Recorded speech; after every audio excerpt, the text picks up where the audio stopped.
السلام علیکم ورحمۃ اللہ وبرکاتہ۔ تو آج ہم شروع کرتے ہیں۔ تو کس سے شروع کریں گے ہم؟ یعنی سٹوری شروع کرتے ہیں۔ تو میں چاہتا ہوں کہ ہم نبی محمد صلی اللہ علیہ وسلم کی سٹوری صحیح طرح سمجھائیں۔ تو اب آپ کو صحیح طرح سمجھ آنی چاہیے، ٹھیک ہے؟ ہمیں بہت آہستہ آرام سے میں آپ کو ساری سٹوری سناؤں گا، تو بہت آسان الفاظ میں، تو آپ کو سمجھ آنی چاہیے۔ تو ہم کیوں سیکھ رہے ہیں نبی صلی اللہ علیہ وسلم کی سٹوری؟ کیونکہ ہمیں پتہ ہونا چاہیے کہ سب سے اچھے انسان جنہوں نے ہمیں قرآن پہنچایا ہے، جنہوں نے یعنی جن کو اللہ نے پسند کیا تھا کہ ہمیں یہ پیغام دیں، ہمیں اسلام کے بارے میں بتائیں۔ اگر نبی صلی اللہ علیہ وسلم نہ ہوتے تو کون مسلمان ہوتا؟ آج کوئی بھی نہ ہوتا۔ انہوں نے اسلام ہماری طرف پہنچایا ہے، ٹھیک ہے؟ تو سٹوری، نبی صلی اللہ علیہ وسلم کی سٹوری جو ہے وہ بہت پہلے سے شروع ہوتی ہے۔ وہ ان کی زندگی سے نہیں شروع ہوتی، ان سے پہلے شروع ہوتی ہے۔ جب بھی کوئی نبی صلی اللہ علیہ وسلم کی سٹوری سنا رہا ہے، وہ پہلے سے شروع کرتا ہے۔ تو وہ بہت باتیں کرتے ہوتے ہیں بندے ویسے، لیکن میں اتنی گہری بات نہیں کروں گا، میں تھوڑی سی بات کروں گا، ٹھیک ہے؟ تو ہمیں پتہ ہے کہ نبی صلی اللہ علیہ وسلم وہ ادھر پاکستان میں نہیں تھے رہتے، یا انگلینڈ میں نہیں تھے رہتے، وہ ادھر سعودی عرب میں رہتے تھے، ٹھیک ہے؟ ادھر سعودی عرب نہیں تھا اس ٹائم، اس کا نام اور کچھ تھا، ٹھیک ہے؟ لیکن وہ عرب تھے، ٹھیک ہے؟ تو عرب کا معنی ہوتا ہے جیسے صحرا ہوتی ہے نا، جیسے کچھ بھی نہیں ہوتا، کوئی گھاس نہیں، کچھ بھی نہیں، کوئی پانی بھی نہیں ہوتا، تو اس کو عرب کہتے ہیں۔ تو ایسا تھا کہ وہ ادھر، یعنی ظاہر ہے وہ عرب تھے تو ادھر رہتے تھے۔ تو میں آپ کو مزید نہیں بتاتا کہ وہ کیسی جگہ تھی، بس آپ کو پتہ ہونا چاہیے کہ وہ بہت مشکل زندگی تھی ادھر بندے ایسے نہیں تھا کہ ہاں بندہ ادھر جا کے آسانی سے رہ سکتا ہے، نہیں، وہ مشکل زندگی تھی۔ تو ہم بات کرتے ہیں کہ ادھر کیا کیا تھا اس ٹائم، ٹھیک ہے؟ تو وہ جو جگہ تھی، کیونکہ ہمیں پتہ ہے کہ ادھر کوئی رہنے والی جگہ نہیں تھی، ادھر بندے بہت مشکل سے رہتے تھے۔ تو ویسے جب کوئی اور ملک ہو جو چاہتا ہے کہ ہاں ہماری فوج بہت زیادہ بڑی ہے، بہت ہم تباہی کر سکتے ہیں، ہم دوسروں کی پھینٹی لگا سکتے ہیں، ان کو ہم یعنی ایسے پکڑ کے ہم اپنی جیلوں میں پھینک دیں گے، ان کے گھر لے لیں گے، ان کا مال لے لیں گے، ایسے جب اور کوئی ملک ہوتا ہے نا جو ایسے کرنا چاہتا ہے، وہ عرب کی طرف نہیں دیکھتا۔ کیوں؟ کیونکہ ادھر کچھ بھی نہیں ہے، ادھر پانی بھی نہیں ہے، ادھر کوئی گھاس بھی نہیں ہے، ادھر کیا کریں گے؟ اگر ہم ادھر جائیں رہنے کے لیے تو ہم خود ہی فوت ہو جائیں گے، ظاہر ہے انسان کو پانی چاہیے۔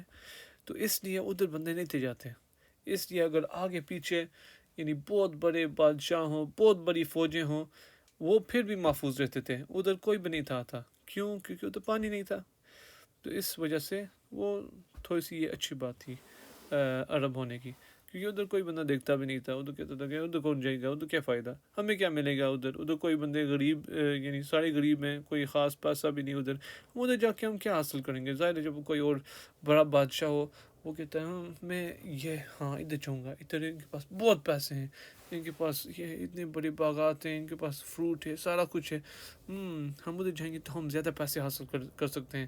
تو ادھر بندے بھی بہت زیادہ ہیں، ہم سب ان کو ہم اپنی فوج میں ڈال دیں گے، جو لڑکے ہیں، لڑکیوں کو ہم کہیں گے کام کریں، یہ کریں یا وہ کریں، تو فائدہ ہوگا۔ لیکن ادھر عرب جدھر رہتے ہیں، ادھر کچھ ہے بھی نہیں، اتنی آبادی بھی نہیں ہے، ادھر کوئی خاص گھر بھی نہیں ہے، کچھ بھی نہیں ہے، ہم کیا حاصل کریں گے ادھر جا کے؟ تو اسی وہ ادھر نہیں تھے جاتے، ٹھیک ہے؟ تو اب ہم بات کرتے ہیں کہ جو عرب تھے ان کا دین کیسے تھا، یعنی وہ کس چیز کی عبادت کرتے تھے؟ وہ بس بہت فضول بندے تھے، ان کو پتہ نہیں تھا کہ اللہ ہے، یا ان کو پتہ تھا؟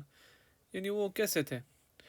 تو ہمیں پتہ ہے کہ جو عرب تھے ان کو یہ تھا کہ اسماعیل علیہ السلام، ہم ان کے دین پہ چلتے ہیں، ہم اسماعیل علیہ السلام کے ابو کے دین پہ چلتے ہیں، ابراہیم علیہ السلام کے دین پہ۔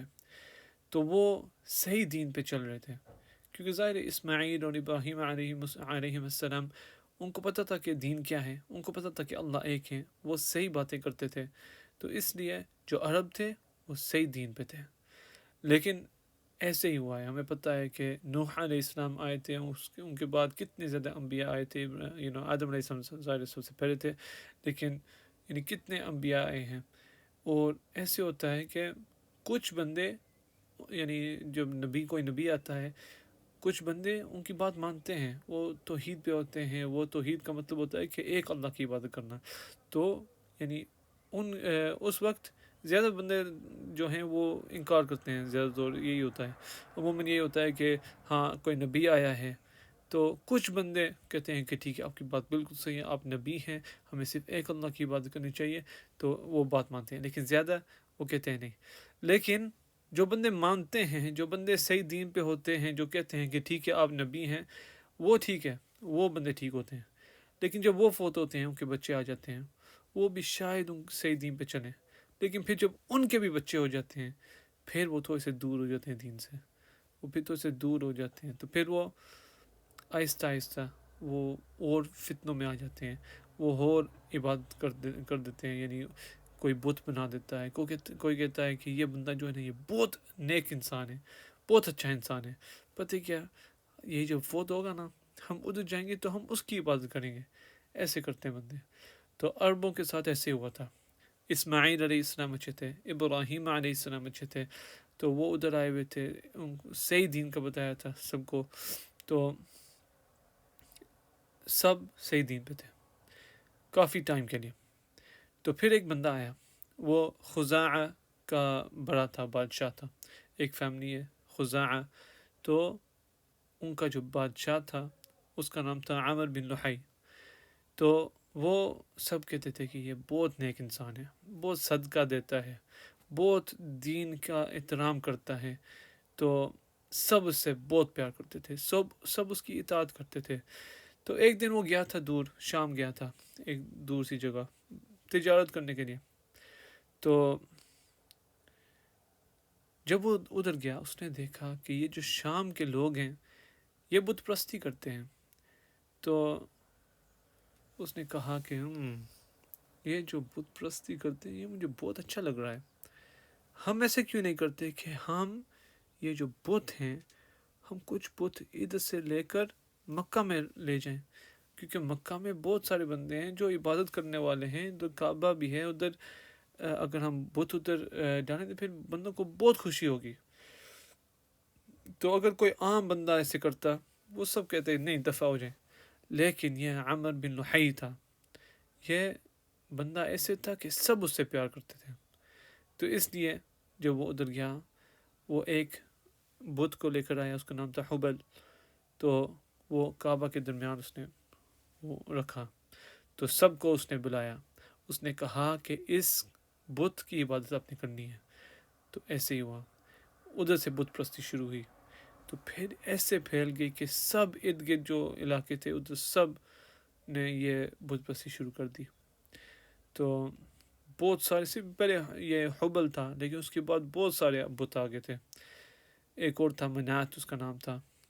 تو وہ یعنی ایک اور جگہ میں اس کی بات ہوئی ہوتی تھی. تو اللات بھی تھا, وہ طائف میں اس کی بات ہوتی تھی ایک اور جگہ میں. تو العزہ, وہ ایک جگہ ہے نخلہ اس کا نام ہے, ادھر اس کی عبادت ہوتی تھی. تو یعنی ایسے پورے حجاز یعنی کا مطلب یعنی یہ جو سارا جو جدھر مکہ ہے آس پاس جو بھی جگہ ہیں, وہ حجاز کو کہتے ہیں. کہ ادھر اب بت پرستی بہت شروع ہو گئی تھی. تو کہتے ہیں عامر بن لحی جو ہے, وہ جن کو استعمال کر کے اس کو پتہ چل گیا تھا کہ جو نوح علیہ السلام کے دور میں جو بت تھے, ودا وسواعا ودا ولا سواعا ولا یغوث ویعوق ونسرا, ایسے نا, کہ وہ جو بت تھے کہ وہ کدھر ہیں. ان کو پتہ چلا کہ وہ ایک جگہ میں ہے, اس کا نام ہے جدہ. تو ابھی بھی جدہ ہے, وہ سعودی عرب میں ہے.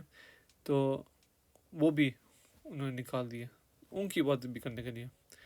تو ایسے بہت پھیل گیا تھا, ادھر تک پھیل گیا تھا کہ جب نبی صلی اللہ علیہ وسلم نبی بنے تھے, تو پھر بعد میں وہ مکہ کے یعنی وہ آگے تھے مکہ میں. تو انہوں نے کہا کہ میں کیا کروں. وہ آئے تھے مکہ میں, تو 300 60 بت ادھر کعبہ کے پاس تھے، 360، بہت سارے.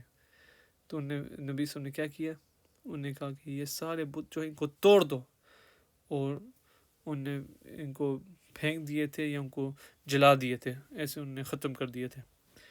تو یہ آج آپ کے لیے کافی ہے. ٹھیک ہے، السلام علیکم.